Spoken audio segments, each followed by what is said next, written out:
যেভাবে বসার তৌফিক দিয়েছে।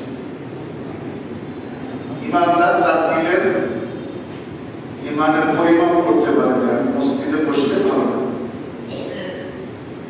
যেমন মাছ, তাকে যদি পানি থেকে বের করে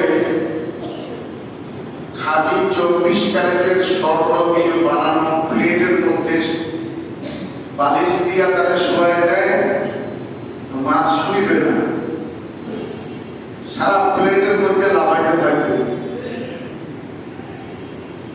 কিন্তু যদি তাকে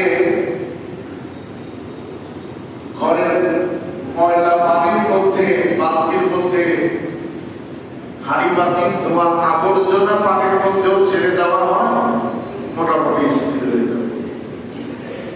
কারণ তার হায়াত ওই জায়গার মধ্যে, তার স্থিরতা পানির মধ্যে।